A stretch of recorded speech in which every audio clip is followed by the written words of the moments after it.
Did my sound come back? Ooh, sorry, guys. Let me fix it. I'm gonna fix it. Okay, did it come back now?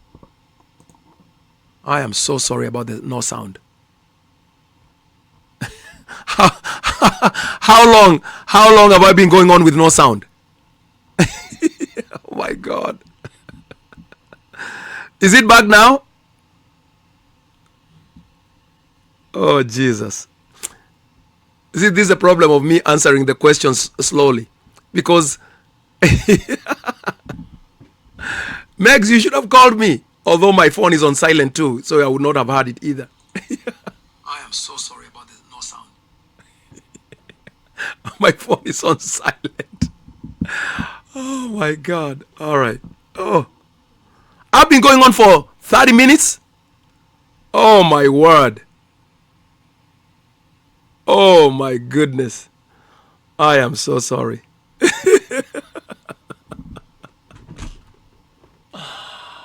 Oh my goodness. You guys are very patient because you see, I wish you guys could see what I see on my screen. See, on the side, I can see the comments, and as I'm going through the comments, I can only see the comment that I'm looking at right now. And then on the other side of the screen, I can see the number of people that are tuned in, because I have a studio here. So therefore I'm like, oh, the people are here, the comments are here, and there are many. Oh my God. 30 minutes. Oh dear Lord, that is so bad. Okay, so this is what we're gonna do. So now John is saying repeat every word. Oh my word. So this is what we're gonna do. Megs, did you call my wife? Because you gotta call my wife. Because sometimes when I'm online, I put my phone on silent so that there's not too many distractions. So I did not see the text coming in, and I did not hear any call. So guys, Megs, because you're always here, you gotta call my wife. You gotta call my wife because she's the only one she's in the house most of the time because she works from the house. She's the only one who can come and say, hey bro, you are talking to yourself. So this is what we're gonna do. For editing purposes, I want us to end it here. Let me see if I can copy. Oh my word, 30 minutes. It's been a long time.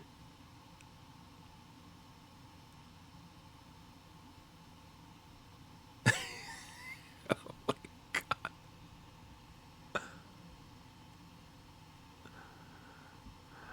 It's been going on. I can't even believe it. So I think we should end it here so that I can edit out this last part, at least on YouTube.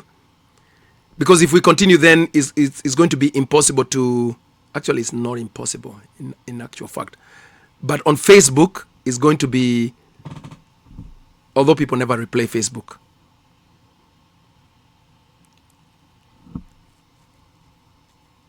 I don't know what to do now.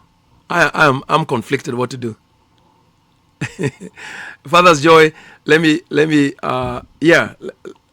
Father's Joy, do this. Yeah, the comments are very hilarious. Now that I'm looking at the comments, they are very hilarious. The ones that are afterwards. Father's Joy, this is what we're gonna do. Because obviously I don't want to put my wife's phone number out there. Mine, I don't usually mind putting there. But because it's her business phone. So I'm going to send you her phone number on the email that you and I exchange all the time. Anybody else that needs my wife's phone number, you can always DM me, inbox me, and I will send it.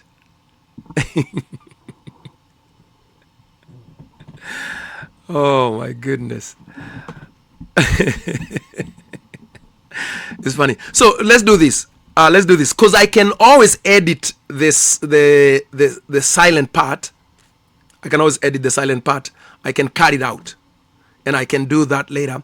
And since we are here, and since some questions were asked, let me go back and give the quick answers, right? So we don't leave anything unsaid. Is that fair enough? So I'm gonna go back to where I'm going to, and this time I've put my my sound on. All right, texted him, no sound, no sound, no sound, no sound. I bet it's good teaching. Oh my goodness. Meg's overcomer was binding the devil, so it was hilarious. Bones was saying, I hope he checks his comments soon. Oh no, I don't check comments soon. I was checking comments, but I was going. The last thing he said was about God's immortality. Oh my Jesus. That's a long time ago. Oh my God. Oh. All right. I do apologize. I see where it went off. 6:35. 6:35, the sound went off.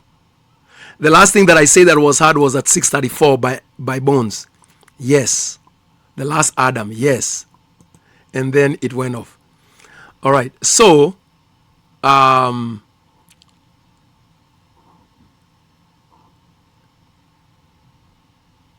goodness. Yeah. So that's the last thing that I said. That's the last thing that I read. I can't even remember what I was talking about at that point. God's immortality. All right. So let me say what I said about God's immortality.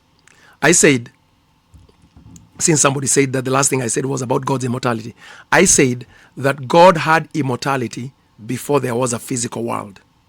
And the promise of the gospel is immortality. Therefore, it must be of the same nature as the immortality that God had before there was a physical world. Therefore, it cannot be a physical immortality. It must be a spiritual immortality. Same thing with eternality, same thing with infinity, and so on and so forth, right? Then after that,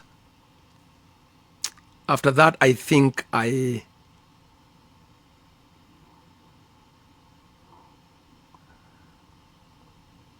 can't even remember what I talked about after that. Let me come back down here and see what you guys are saying now. Now, this is so funny. I wish I can save the chat. It's been fun. So happy to meet you, Amanda.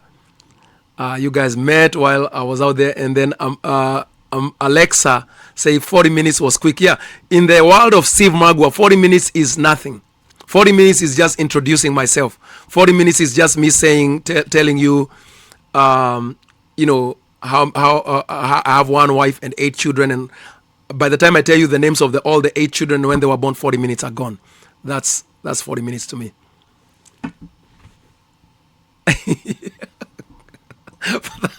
Father Joy says, it's so good you are lively when you talk. We could feel the message even if we could not hear it. Right. So now, earlier on, Alexa had asked about my testimony. How about I give my testimony now? So I'm gonna edit out the silent part, the 30 minutes, the 40 minutes. Okay. Artemis is landing. Well, only if you are a glober. Not everybody is a glober, Teresa. The flat earthers don't believe Artemis went anywhere. They don't believe you can leave the firmament. Personally, I believe it went, but you know, that's neither here nor there. Now, how did I come to believe that Jesus already came back? In 2019, Alexa, this is for you because I promised I would give you this. So in 2019, I had already been preaching and teaching for 11 years. So I had received Christ in 2007. I had received the call to ministry immediately in 2007. I had started to get into ministry and Bible school in early 2008. By 2009, I was an ordained minister, and so I had been ministering for 11 years by 2019, December. So I believed that I had been saved right on time, because when I came into the faith, 2007, 2008, the big economic crash in the United States happened, right? And then I began to hear people saying, well, I had a dream, first of all. Just as soon as I got saved, I had a dream, and I saw Jesus coming back. So, remember when it's in his word was saying, people have this, I had a dream. I saw Jesus coming back. He was in the sky, and then people were running to him, and he was so far off, and I couldn't get there in the dream. And I was so terrified, and I was trying to get there. And then I saw in the sky, I saw the word Jude. Like Jude, and it was all over the sky, like hundreds, thousands, 10,000s of times. Just the word Jude everywhere. I had never, as far as I could remember, I had never read the book of Jude, and I was not even aware there was a book of Jude. So in my growing up, I was not very devout. I was raised in a Christian family, but I was not. So I didn't know there was a book called Jude. So after I woke up, I called my mother, who was living in Africa at the time, and I said to Mom, I had this dream, and I told her the dream, and I saw Jude everywhere. And she said, you saw what? I said the word Jude was everywhere in the sky. And I say, what does that mean, Mom? She's like, you don't know Jude? I said, what is Jude? And she said, are you serious? You don't know Jude? And it's like she was embarrassed because, she raised us up doing the Bible. But, in all good faith, she had never taught us the book of Jude, because it's one of the shortest letters in the Bible. I can't remember ever reading you see things, but maybe I told her, no, the only Jude I know, it's a song, Hey Jude. It's an old cowboy song, old West song. I knew Hey Jude. I used to love cowboy books, Western books, the Sacketts, Louis Sackett, McMurtry, Lonesome Dove. I loved Westerns. So I knew Hey Jude. so I'm like, I only know Hey Jude, and my mother doesn't know Westerns. So she's like, what is Hey Jude? She said, that has nothing to do with it. She said, Jude is a book in the Bible. I said, what? She said, yeah, Jude is a book in the Bible that talks about the second coming. I was like, what? So I thought, okay, I'm gonna spend the next week reading Jude. She said, no, you don't need to read there you'll read it. You'll finish it in like an hour, in less than an hour. I said, oh, how come? He said, it's only one chapter. So that night I read the book of Jude. This is 2007. I was like, wow, I couldn't believe it. So therefore, I believed that God was showing me that he saved me just at the last moment.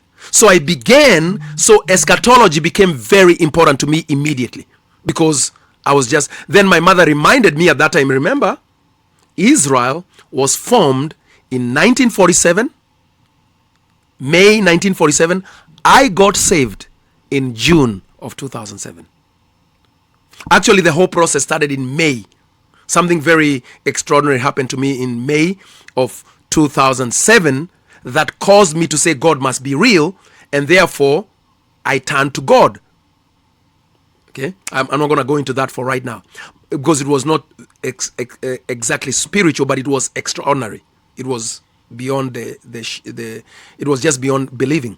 But anyway, so once I read the book of Jude, I believed that, and then my mother reminded me, Israel was formed in 1947. Israel is a time clock of God. She believed that. Most Christians believe that she was a Zionist.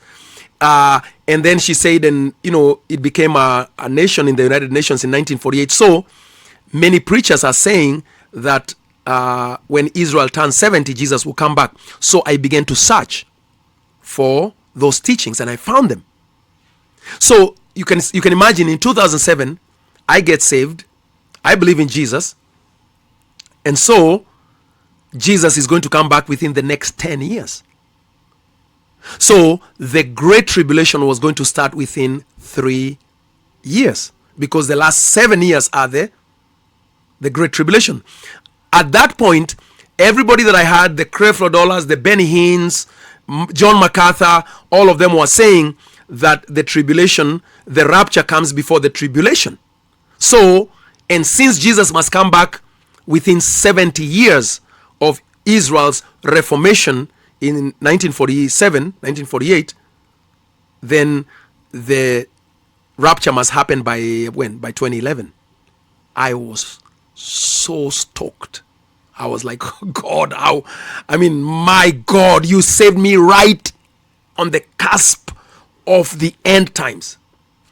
So I began to follow all these people that were saying all this stuff. John Hagee, I read his books. I was watching Prophet Award. I mean, I was following all sorts of people, and they were saying, this is it. This is it. The blood moons.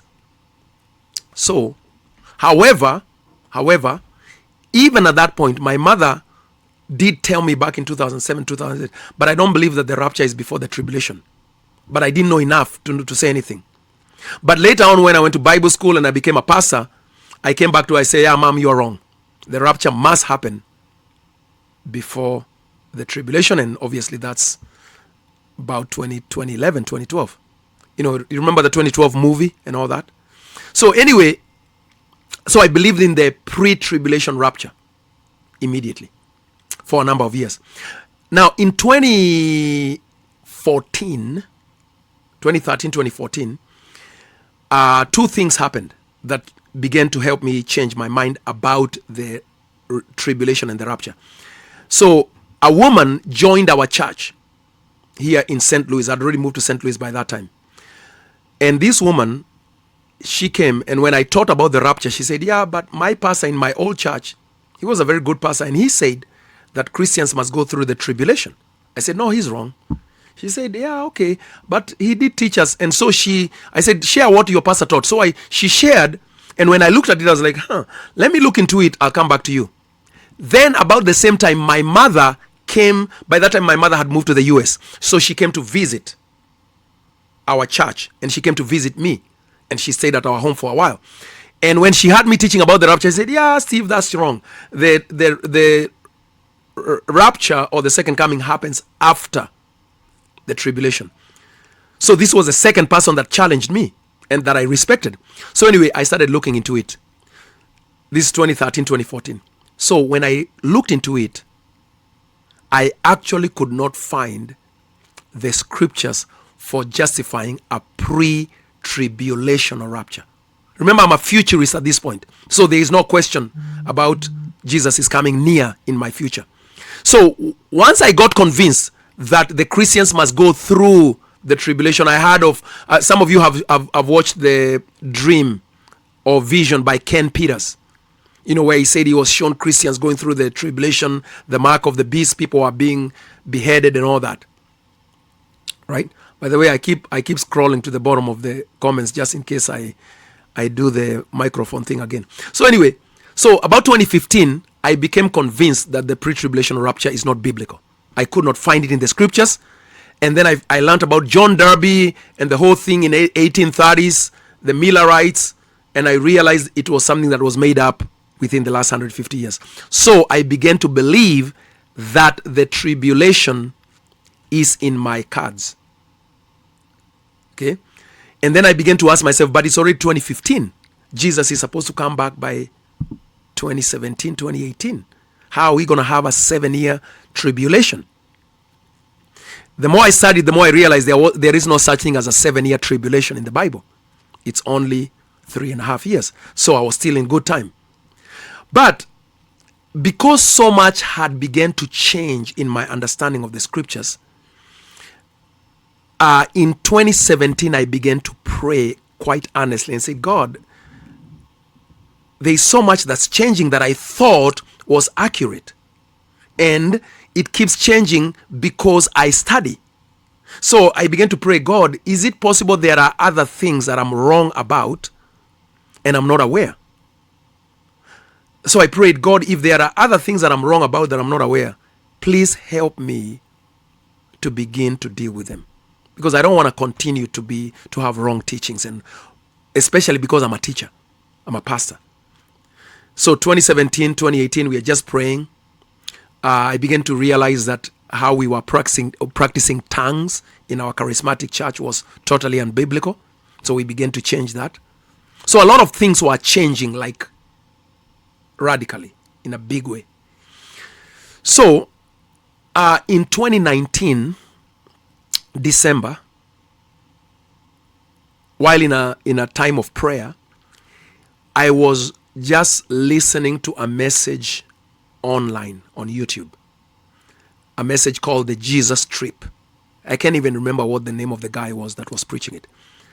And in the message, he said, there are also some people who, without even thinking about it, are suggesting that Jesus has already come back. And it's crazy. And I was like, what? There are people saying that Jesus has already come back?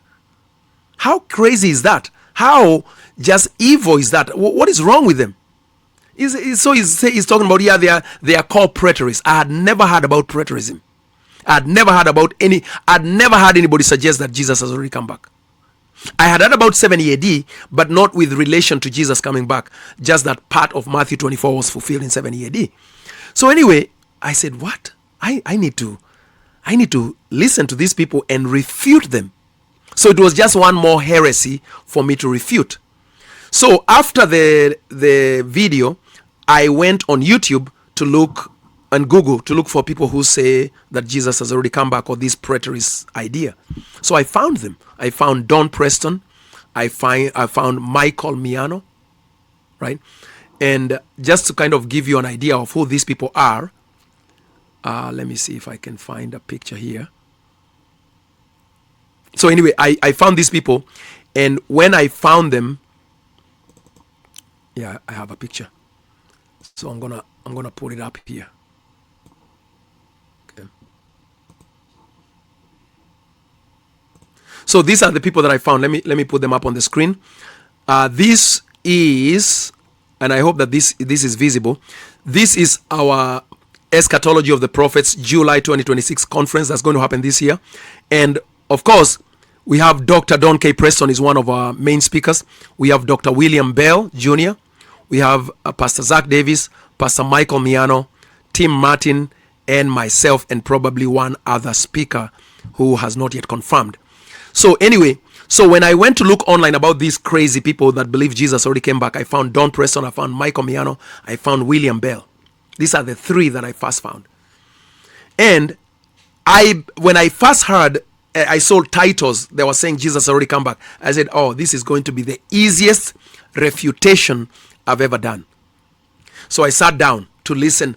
First of all, I researched and I found out that Don Preston is like the main guy. I said, well, I'm going to deal with the main guy so that I can be done with this real quick. So I sat down with a notebook and a Bible in order to listen to Don Preston so I could easily, quickly refute him on a video. So I'm listening to Don Preston, taking notes. And as he taught from scripture to scripture, I could not find a crack in his message.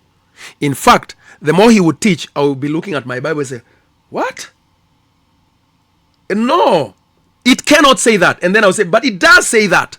What he's saying is what the Bible says. And I'll be like, how come I've never seen that before? You know, like Matthew 10:23. How come I've never seen it? Matthew 16:27-28. How come I've never seen it? Matthew 23, Matthew 24. I mean, he kept going through all these scriptures, and I'm like, I realized within the first 30 minutes of Don Preston teaching, I'm not going to be able to refute this in 30 minutes like I thought. I still believed I was going to refute him. I still believed I was going to find cracks in his message, but I just now realize this person has done his homework. This person has done some studies. This person knows what he's talking about. But in my heart, I knew he was wrong. I mean, after all, everybody knows Jesus is coming back soon. Everybody knows Jesus is coming back in our future. So he finished the whole message, and now I did not find anything that he said that was contrary to what the scriptures were saying. And I was confused. So I found the next guy. Again, I could not find anything wrong. I looked at some debates. I started looking at, and by the end of the week, I was really upside down. Like my faith was on the very edge of breaking. Because every time I would try to refute, even the commentaries would agree with what they are saying. They would just kind of put it in the future.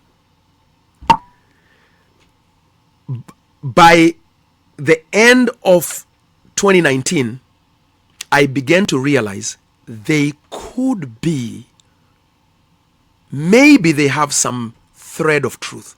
I don't believe that Jesus has not yet fully come back.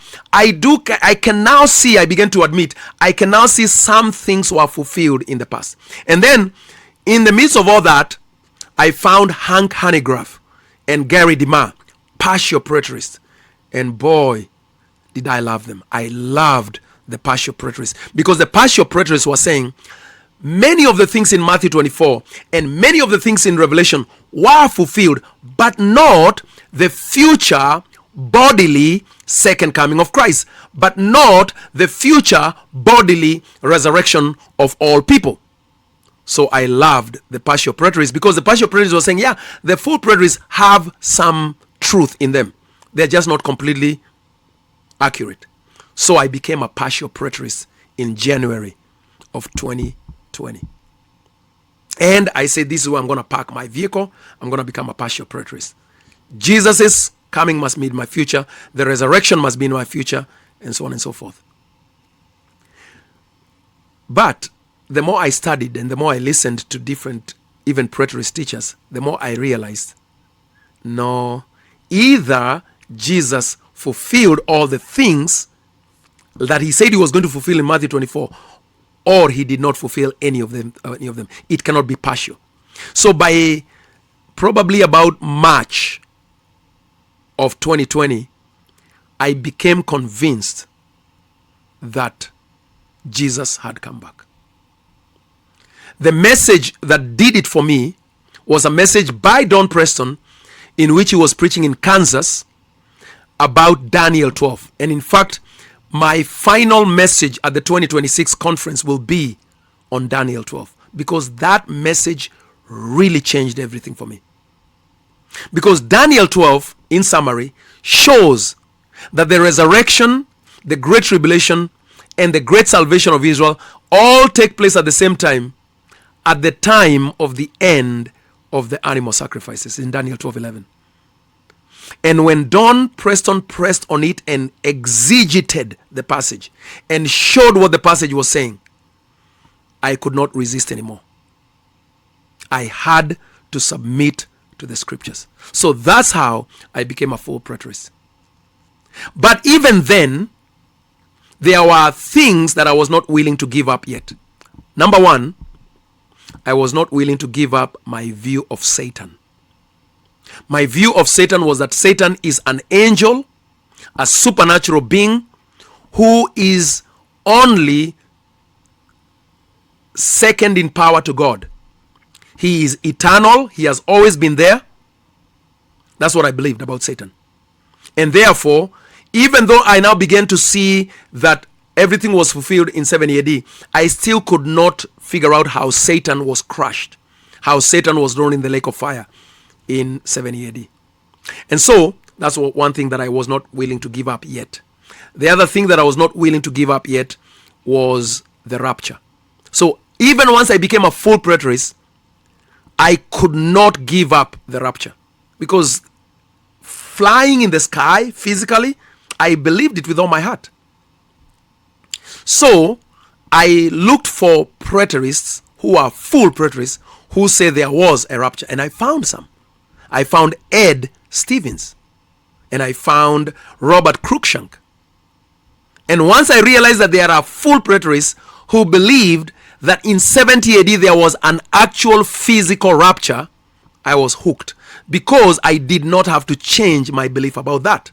I just needed to bring my futuristic rapture belief into 70 AD. So that was an easy step into what is called the individual body view.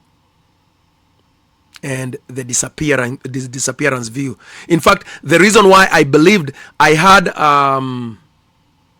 I forget his name, but anyway, there was a partial preterist who said the only full preterists who are reasonable to believe in is Ed Stevens, because at least they believe in a bodily disappearance in 70 AD. So from about maybe May, April of 2020, I began to believe in the individual body view rapture in preterism. And it was not until after 2023 when we had a conference in St. Louis and we had some people come over. Tim Martin, I met Tim Martin, and in 2023 after the conference he sat down with me and he began to help me with his long wealth of knowledge and wisdom to understand the covenantal aspect of the Bible. And once I understood the covenantal aspect of the Bible, I could see that God never promised Old Covenant Israel that he was going to physically rapture them out of the world. Because one of the things that I had missed, and that many people miss, everything that you see in the New Testament eschatology, it finds its source in the Old Testament. Everything, the rapture, the second coming, the judgment, the resurrection, there is nothing new in the New Testament. So if you find that you are teaching or believing something that cannot be taught solidly from the Old Testament, something is wrong with your doctrine. Because remember that the New Testament apostles, when they were teaching, they were not using Revelation. They were not using 1 Corinthians or 1 Thessalonians. They were not using Matthew. They only had Genesis to Malachi. And so everything they taught was according to the scriptures, which was in reference to the Old Testament scriptures. Everything. Once I got that key, I went back and re-examined everything that I believed against the Old Testament. I went back and asked myself, does God promise the prophets that he was going to, when he came back, that he was going to take people out of the physical world? I could not find it anywhere in the Old Testament, not once. In fact, what God promised was that when he came back, for instance, in Isaiah 66, or in Ezekiel 37 from verse 15, or in Isaiah 54, many passages, always God came and dwelt with all of his people in the land. All of them. He did not take them out of the world to another place. He came and dwelt with them in the land.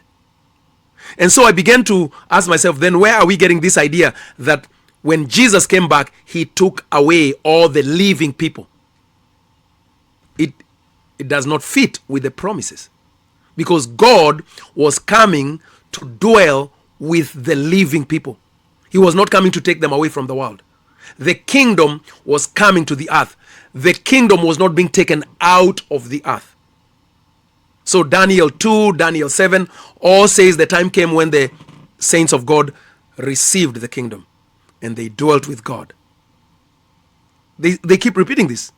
So therefore, in after the conference here in St. Louis in 2023, I abandoned my futuristically based rapture view once and for all. And now I committed myself to a covenantal view of the Bible. So I know that's a long but short testimony for Alexa. I hope that answers your earlier question.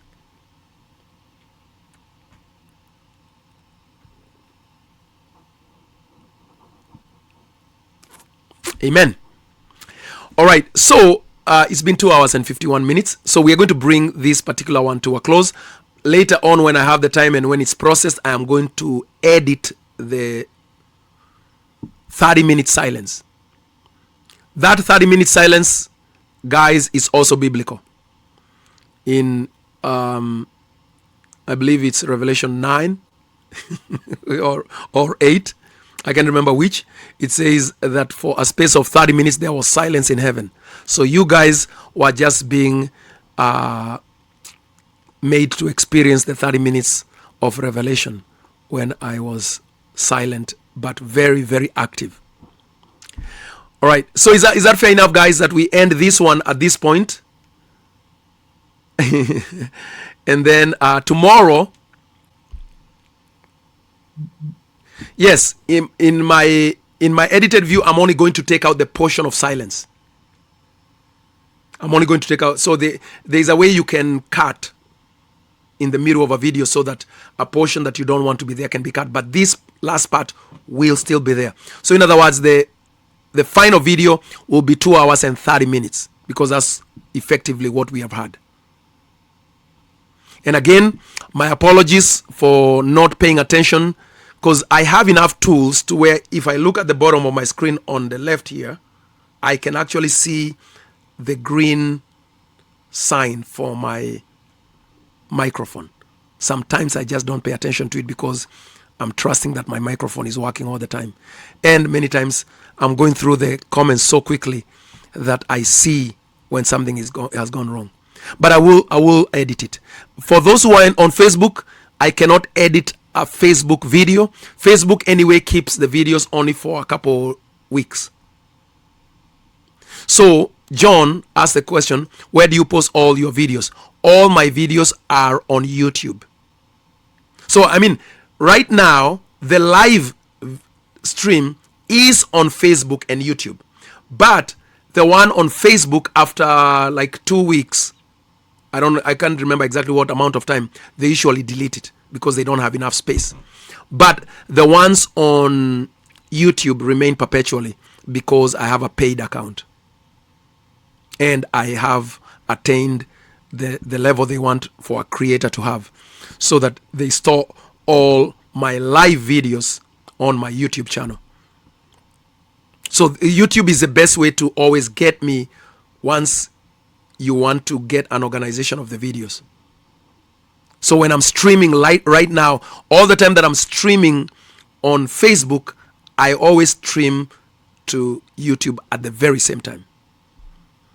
But tomorrow morning, I was going to say, I am going to go back to TikTok because I've not attended to them for 2 days.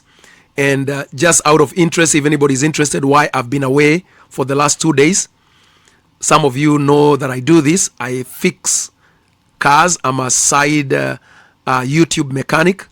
And so the last 2 days, I was doing the timing belt on my Honda Odyssey. And my wife cooked for me. That's my payment. So therefore, obviously, some of you know to do a timing belt for a Honda is not a small job. It is at least a 7-hour job, thereabouts, maybe 7-8 hours. And so the last 2 days, I just went about it slowly until I was done with it, and it seems to be okay. So that's why I've been away. I was fixing my car for the next 100,000 miles. So anyway, till the next time, I hope that you guys will continue to have a good time in Christ. Obviously, there will be a part 2. Obviously, there will be a part 2 of this. Is full preterism heretical? Because today I only dealt with part of it about the resurrection. So we will continue this discussion in days to come. Now, one last thing. Tomorrow, we are going to begin a series of interviews in order to promote the conference that is going to be in July, because we want to do a final push for tickets. We still have a few tickets left. Some of you that are here are already coming to the conference. So tomorrow at 7 p.m. Central Standard Time. So right about now, right? So right now it's 7:37. So 7 p.m. Central Standard Time, I'm going to have an interview with Tim Martin. So this is the photo of the interview we're going to have tomorrow. So that's myself and Tim Martin. we are going to be talking about the conference schedule and all the titles that are going to be taught. So we are going to have the graphics, we are going to have all the information about all the speakers and what is going to be taught. So this is going to also be live here on Facebook and YouTube, 7 p.m. Central Standard Time. So 7 p.m. Central Standard Time, that would be 8 p.m. Eastern, and I believe Pacific will be what, maybe 5 p.m. Pacific. If you are in East Africa, because there are some people who love to watch us from East Africa, you just have to calculate, I think 8 or 9 hours. I can't remember what time it will be. I mean, I can look it up very quickly just for the sake. Time in Nairobi. So it will be at 3 a.m. in the morning for those in Nairobi, if you want to watch it. So, but it will be recorded. It will be live tomorrow evening for American time, but it will still be on the YouTube and on the Facebook the next day and the next day and the next day and so on and so forth. So, till the next time, God bless you all. Have a good time. Thank you for being patient with me. God bless you so much. In a world of confusion, where timelines collide and prophecy is often misunderstood, a gateway is opening.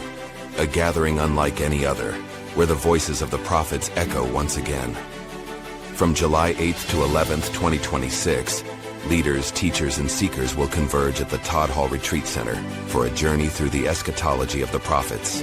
This is the Gateway to Fulfillment, featuring voices you know and trust. Join Steve Magua, Tim Martin, Michael Miano, Zach Davis, Dr. Don K. Preston, and William Bell Jr., with more to be announced. For 4 unforgettable days, you'll explore the prophetic scriptures, uncover the fullness of God's redemptive plan, and gain a deeper understanding of our fulfilled hope. Seats are limited, so secure your spot now. Register today at the link in the description. Don't just watch prophecy. Step into fulfillment. If you're passionate about biblical truth, like this video and subscribe for more powerful content and conference updates. We'll see you there.